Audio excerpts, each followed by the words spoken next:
Chapter 3. Effect of Thought on Health and the Body.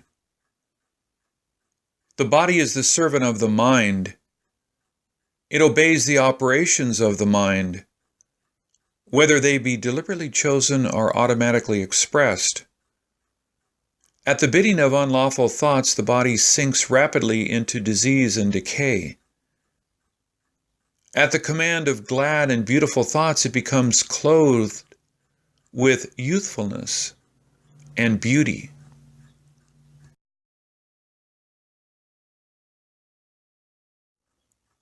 Disease and health, like circumstances, are rooted in thought. Sickly thoughts will express themselves through a sickly body. Thoughts of fear have been known to kill a man as speedily as a bullet, and they are continually killing thousands of people just as surely, though less rapidly. The people who live in fear of disease are the people who get it. Anxiety quickly demoralizes the whole body and lays it open to the entrance of disease, while impure thoughts, even if not physically indulged, will soon shatter the nervous system.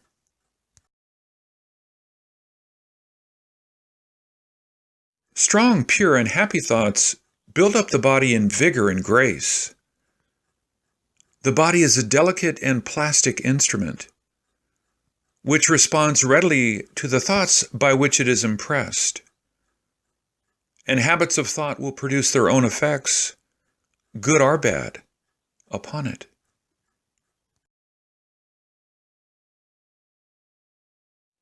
Men will continue to have impure and poisoned blood so long as they propagate unclean thoughts.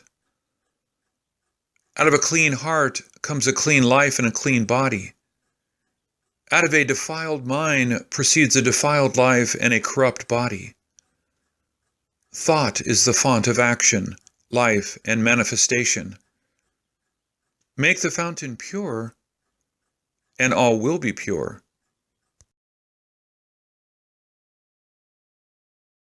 Change of diet will not help a man who will not change his thoughts. When a man makes his thoughts pure, he no longer desires impure food. Clean thoughts make clean habits. The so-called saint who does not wash his body is not a saint. He who has strengthened and purified his thoughts does not need to consider the malevolent microbe.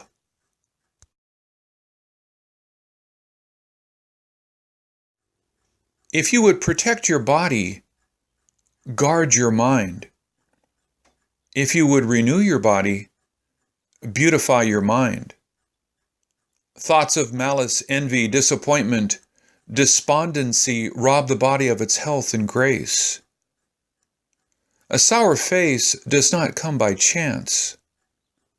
It is made by sour thoughts. Wrinkles that mar are drawn by folly, passion, and pride.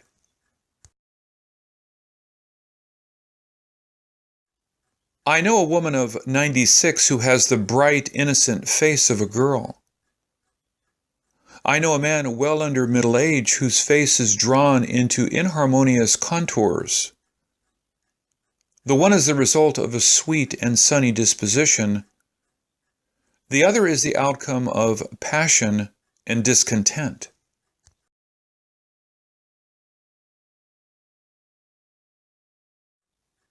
As you cannot have a sweet and wholesome abode unless you admit the air and sunshine freely into your rooms, so a strong body and a bright, happy, or serene countenance can only result from the free admittance into the mind of thoughts of joy and goodwill and serenity.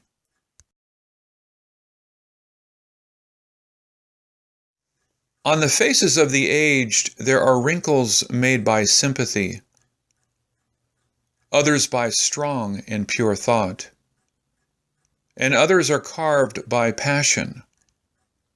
Who cannot distinguish them? With those who have lived righteously ages calm, peaceful, and softly mellowed, like the setting sun. I have recently seen a philosopher on his deathbed. He was not old except in years. He died as sweetly and peacefully as he had lived.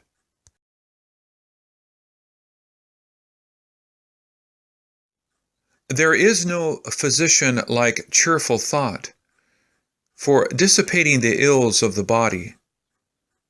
There is no comforter to compare with goodwill for dispersing the shadows of grief and sorrow.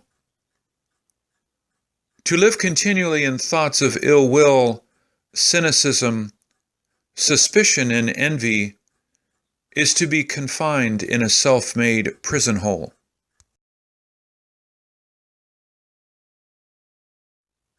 But to think well of all, to be cheerful with all, to patiently learn to find the good in all.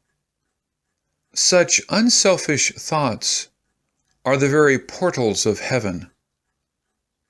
And to dwell day by day in thoughts of peace toward every creature will bring abounding peace to their possessor.